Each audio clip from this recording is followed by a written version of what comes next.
मनोजवं मारुततुल्यवेगं जितेन्द्रियं बुद्धिं तां वरिष्ठं वातात्मजं वानरयूथमुख्यं श्रीरामदूतं शरणं प्रवर्ते। जय श्री राम, जय हनुमान, जय कष्टभंजन देव। क्या आप भी नौकरी की तलाश में हैं, लेकिन बार बार प्रयास करने के बाद भी असफल हो रहे हो? लाख प्रयास करने के बाद भी आपको असफलता मिल रही है? अगर हाँ है तो ये वीडियो अंत तक जरूर देखिएगा। आज का अनुभव भी कुछ ऐसा ही है कि लाख कोशिश करने के बावजूद भी ये भक्त असफल रहते थे, लेकिन फिर किसी ने हनुमान जी का एक उपाय बताया और फिर उनकी किस्मत चमक उठी। तो दोस्तों, ये वीडियो अंत तक जरूर देखिएगा। चैनल पर नए हो तो चैनल को सब्सक्राइब कर दीजिए, वीडियो को ज्यादा से ज्यादा शेयर करें और कमेंट बॉक्स में जय श्री राम लिखना मत भूलिए। राम जी और हनुमान जी आप पर सदा कृपाएं बना रखेंगे। तो चलिए दोस्तों, बिना देरी करे आज के अनुभव में आगे बढ़ते हैं। दोस्तों, ये अनुभव हमें गुजरात से अंकुश प्रजापति ने भेजा है। ये कहते हैं कि ये बात भैया 2019 की है। 2019 में मेरा ग्रेजुएशन खत्म हुआ और अच्छे मार्क्स भी आए, फिर भी मुझे जॉब नहीं मिल रही थी। और उस टाइम भैया ऐसा हुआ, मेरे घर में मैं, मेरे मम्मी पापा और मेरी 2 छोटी बहनें रहती थी और मैं सबसे बड़ा था। मेरे घर में मेरी 2 छोटी बहनें थी और मैं उनसे बड़ा था। 2019 में मेरी जब ग्रेजुएशन खत्म हुई और जॉब ढूंढने में मैं लग गया, जिससे कि मैं अपने परिवार को हेल्प कर सकूं। मेरे पापा मैकेनिकल का काम कर रहे थे और एक एक्सीडेंट में उनकी मौत हो गई, तो घर की सारी जिम्मेदारी मुझ पर आ गई। मैं बहुत परेशान हो गया। मेरी छोटी 2 बहनों को भी पढ़ाना था और घर की जिम्मेदारी भी मुझ पर आ गई। मेरे पापा जो थे वही कमाते थे। उनके जाने के बाद घर में आमदनी आनी बंद हो गई। अब घर कैसे चलाए, क्या करूं क्या नहीं, कुछ समझ में नहीं आ रहा था। ऊपर से मेरी 2 छोटी बहनों का भी टेंशन, मेरी माताजी का भी टेंशन। किस तरह से ये घर चलाऊंगा मैं? बहुत परेशान हो गया। मैंने कई जगह जॉब के लिए अप्लाई किया, लेकिन कोई रिप्लाई नहीं आ रहा था। बस इतना ही कहता है कि जरूर होगी तो आपको बुला लेंगे।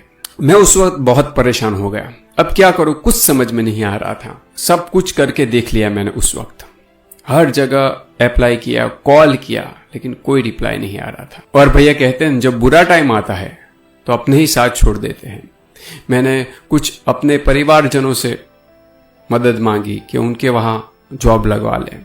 मेरे जो अंकल थे उनकी भी एक अच्छी सी पोस्ट पर जॉब थी, उनको भी मैंने बोला कि मुझे जॉब लगवा दीजिए, आपकी पहचान बहुत है। लेकिन फिर भी उन्होंने भी मेरी कोई हेल्प नहीं की। सब देखते रहे कि हमारे घर के जो हालात थे सब देखते रहे, लेकिन किसी ने हेल्प नहीं की। मैंने हर जगह पे ट्राई किया, लेकिन कोई फायदा नहीं हो रहा था। मैं परेशान हो गया। कई बार ऐसा लगता था कि मैं मर जाऊं। फिर मन में ये ख्याल आता था मैंने शायद कुछ कर लिया तो मेरी छोटी बहनों का और मेरी माता का क्या होगा। मेरी माता फिर एक जीआईडीसी में काम कर रही थी, फैक्ट्री में, तो वहां से कुछ आमदनी आती थी, लेकिन इससे भी घर कितना चलता। मैं बहुत परेशान हो गया था उस वक्त। तब भैया एक संकट मोचन हनुमान मंदिर है, तब मैं वहां से गुजर रहा था। मेरे रोड से थोड़े आगे है, वहां संकट मोचन हनुमान जी का छोटा मंदिर है। तो मैं फिर वहां पर घर से निकल रहा था और रास्ते में मुझे संकट मोचन हनुमान जी का मंदिर आया। तो उस वक्त भैया शनिवार था। अक्सर मैं नहीं जाता था मंदिर, लेकिन उस वक्त क्या नहीं क्या हुआ मुझे पता नहीं। मैं ऐसे भी इतने टेंशन में था। तो उस वक्त मैंने बाइक साइड पर पार्क की और हनुमान जी के मंदिर, संकट मोचन हनुमान जी के मंदिर गया और फिर जाकर वहां प्रार्थना की, प्रभु कोई तो रास्ता दिखाइए, मैं परेशान हो गया हूं। अब हर जगह मैंने मेहनत कर ली, अच्छे मार्क्स भी है मेरे, और सारी कंपनियों में, अच्छी अच्छी कंपनियों में मैंने ट्राई किया, रिश्तेदारों से बात की, लेकिन कोई फायदा नहीं हुआ। हर जगह मुझे असफलता ही मिल रही है। बस प्रभु आप ही कोई रास्ता मुझे दिखाइए। तब मैं वहां, मेरी आंखों में से आंसू निकल गए। तब पास में एक लड़का बैठा था, वो हनुमान चालीसा कर रहा था। जब मैं वहां से बाहर निकल रहा था तो वो जो भक्त था, जो हनुमान जी का भक्त हनुमान चालीसा कर रहा था, वो कम से कम मेरी उम्र से 2-3 साल बड़े होंगे वो, उन्होंने मुझे आवाज़ लगाई। तब मैं खड़ा रहा और उन्होंने मुझसे बात की कि आप कुछ चिंता में हो। तो मैंने बोला कि हाँ भैया, मैं बहुत चिंता में हूँ। मेरी सारी जो परिस्थिति थी उनको बताई। तो उन्होंने बोला कि चिंता मत करो, हनुमान जी के द्वार पे आए हो, खाली हाथ नहीं जाओगे। शायद तुम्हारी हनुमान जी कोई मदद करना चाहते होगे, तभी आप यहाँ पर आए हो। तो बोला कि मुझे नहीं पता क्या करूँ क्या नहीं, लेकिन आज मैं बहुत गंदे हालात में हूँ। मैं यही बोलता हूँ काश कोई मेरी हेल्प कर दे। तो उन्होंने मुझे बोला कि मैं जो बोलूँगा वो आप करोगे। तब मैंने बोला कि हाँ भैया, जो भी होगा वो मैं करूँगा। तो उन्होंने बोला कि कुछ नहीं करना, आप सिर्फ हनुमान जी की आपको उपासना करनी, वही सारे रास्ते आपको दिखाएंगे, लेकिन मैं जो बोलूँगा वो आपको करना पड़ेगा। तो मैंने बोला कि ठीक है, आप बताइए। तब फिर उन्होंने मुझे कहा कि आपको रोज 7 हनुमान चालीसा करनी है। मंगलवार और शनिवार के दिन आपको मंदिर में आकर, इसी मंदिर में आपको आना है, मंदिर में आपको सरसों का तेल का दिया करना है और हनुमान जी को नारियल अर्पण करना है। और रोज हनुमान चालीसा 7 हनुमान चालीसा करनी है और 108 राम नाम के जाप करने हैं। ऐसा आपको करना है, करोगे? तो मैंने बोला कि भैया सब कुछ करूँगा, बस मेरे घर के हालात सुधर जाए। तो बोला ठीक है, हनुमान जी ने चाहा और आज आप हनुमान जी की इच्छा से इस मंदिर में आए हो, तो अवश्य हनुमान जी नहीं, आपको कोई ना कोई रास्ता हनुमान जी जरूर दिखाएंगे। उसके बाद वो चले गए और मुझे उनकी बातों में कुछ अलग ही महसूस हुआ, एक अलग सी एनर्जी महसूस हुई। मुझे अंदर से हिम्मत मिलने लगी, जो पहले कभी मेरे अंदर ऐसा नहीं हुआ। लेकिन पता नहीं वो इंसान कौन थे, उसके बाद मैंने नहीं देखा, लेकिन इतना कहकर वो चले गए। फिर दूसरे दिन से मैंने फिर हनुमान जी को सुबह में ध्यान किया। रोज जैसे उन्होंने बोला था उसी तरह से सुबह में उठ के स्नान इत्यादि करके राम नाम जाप स्टार्ट कर दिए। मैंने 108 राम नाम का जाप करता था और फिर 7 हनुमान चालीसा करना शुरू कर दिया। भैया 1 हफ्ता हुआ होगा और मैं घर पर बैठा जॉब ही ढूंढ रहा था और अचानक से कॉल आना शुरू हुआ। भैया आप नहीं मानोगे, इस बार मैं इतना कंफ्यूज हो गया कि कहां पर मैं जॉब पर जाऊं। पहली जॉब आई तब मैंने पहली जॉब में तो ये बोला कि हाँ मैं इंटरव्यू के लिए आऊंगा। 2-3 घंटे के बाद दूसरा कॉल आया। इन जगहों पर मैंने पहले भी अप्लाई किया था, लेकिन वहां से मुझे ना का जवाब मिला था। कई जगह से मुझे ये कहा था जब जरूर होगी तो हम आपको बुला लेंगे, लेकिन कोई श्योर नहीं था उस वक्त। लेकिन अब इस बार ऐसा हुआ, एक ही हफ्ते में कॉल पर कॉल, कम से कम 6 से 7 कंपनी का कॉल आया मुझे। अब मुझे ये प्रश्न हो गया कि किस कंपनी में मैं जाऊं। और फिर ऐसे करते हुए जैसे जिस कंपनी में मुझे इच्छा थी जाने के लिए, वहां से भी मुझे कॉल आया। तो पहले मैं जिस कंपनी का कॉल आया था वहीं पर गया, क्योंकि मैंने उनसे पहले बोला था कल आऊंगा, क्योंकि फर्स्ट कॉल उनका आया था। तो मैं वहां पर गया और वहां पर मेरा सिलेक्शन हुआ। फिर मैं घर आया और बैठा था। मैं बहुत खुश था कि मुझे जॉब मिल गई थी। मेरे फैमिली वाले भी बहुत खुश थे। लेकिन मुझे कहीं ना कहीं ऐसा था कि मुझे जिस कंपनी में जॉब चाहिए थी वही मिलती मुझे बहुत अच्छा था। भाई आप नहीं मानोगे, दोपहर को उसी कंपनी का मुझे कॉल आया जहां पर मुझे जॉब चाहिए थी। और फिर उनको भी मैंने बोला कि ठीक है मैं इंटरव्यू देने के लिए आऊंगा।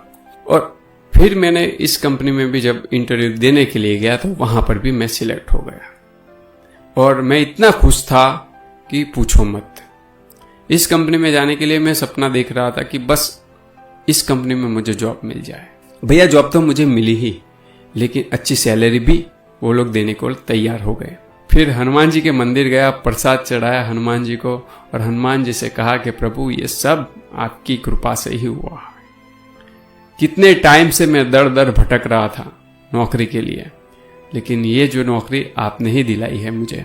किसी ने मुझे साथ नहीं दिया, लेकिन आपने मुझे, मेरी तकलीफ आपने सुनी। इसके बाद मेरी आंखों में आंसू आ गए भैया, क्योंकि मैं जिस हालात से निकल रहा था उस वक्त ऐसा हो गया था अब मैं इस हालात से निकल पाऊंगा कि नहीं। क्योंकि कोई मेरी सुनने को नहीं तैयार था। मेरे अपनों ने भी मेरा साथ छोड़ दिया था उस वक्त, और उस वक्त पापा भी चले गए थे। घर की सारी जिम्मेदारी मेरे पर आ गई थी, क्या करूं क्या नहीं। लेकिन फिर उस भाई का शुक्रिया अदा करता हूं, उन्होंने मुझे रास्ता दिखाया। मुझे तो यही लगता था कि शायद हनुमान जी मुझे उनके जरिए मैसेज भिजवाया। और फिर हनुमान जी के सामने मैं रोने लगा और प्रसाद चढ़ा और फिर घर पर वापस आ गया। तब से भैया मेरी लाइफ बहुत अच्छी चल रही है। उसके बाद भैया 2023 में मेरी शादी भी हो गई और अच्छी लाइफ मेरी चलने लगी। और मेरी जो 2 बहनें हैं वो भी अच्छा पढ़ रही है और मेरी माता जी भी अब खुश है। तो ये सब बजरंग बली की कृपा से हुआ है। बजरंग बली का आशीर्वाद नहीं मिलता, उस भाई ने मुझे ये उपाय नहीं बताया होता, तो मैं आज भी जिंदा रहता या नहीं ये मुझे नहीं मालूम। लेकिन उस भाई का शुक्रिया अदा करता हूँ और हनुमान जी का शुक्रिया अदा करता हूँ कि उन्होंने इस भक्त की बात सुन ली, मेरी प्रार्थना सुन ली। तो मैं सभी को बोलता हूँ, हनुमान जी जैसे दयालु कोई नहीं है। वो अपने भक्तों की सदाएं सुनते रहते हैं। और उसके बाद हनुमान जी ने कभी भी ऐसा वक्त नहीं आया कि मुझे पीछे मुड़कर देखना पड़ा हो। बस हमेशा मुझे हाथ पकड़कर आगे ही लेते गए। और आज जो भी मैं हूं वो सिर्फ और सिर्फ हनुमान जी की वजह से हूं। आज भी मैं उस भाई ने जिस तरह से मुझे उपाय बताया था, जो बातें बताई थी, उसी टाइप से आज भी मैं करता ही रहता हूं। आज भी मैं रोज 7 हनुमान चालीसा पढ़ता हूं, 108 राम नाम का जाप करता हूं और एक हनुमान अष्टक करता हूं। और हर रोज अब संकट मोचन हनुमान जी के मंदिर जाता हूं। तो देखा दोस्तों कैसे इस भक्त की सारी तकलीफ हनुमान जी ने दूर की। हनुमान जी चाहे तो क्या कुछ नहीं कर सकते। हनुमान जी ऐसे दयालु देव है कि सच्चे दिल से जब हनुमान जी की शरण में जाओ तो हनुमान जी आपकी सारी समस्याएं दूर कर देते हैं। बस शर्त एक ही है, सच्चे मन से निस्वार्थ रूप से उनकी भक्ति कीजिए, राम नाम का जाप कीजिए। बस फिर देखिए हनुमान जी आपकी जिंदगी कैसे बदलते हैं। तो दोस्तों आप भी हनुमान जी को खुश करना चाहते हो, हनुमान जी की कृपा पाना चाहते हो, तो राम नाम उनको सबसे प्रिय है। तो रामचरितमानस का पाठ कीजिए, राम नाम का जाप कीजिए, हनुमान चालीसा का पाठ कीजिए और साथ ही साथ अच्छे कर्म करते रहें। ऐसे ही हनुमान जी से जुड़े हुए अनुभव के साथ फिर से लौटेंगे। तब तक के लिए जय श्री राम, जय हनुमान, जय कष्टभंजन देव।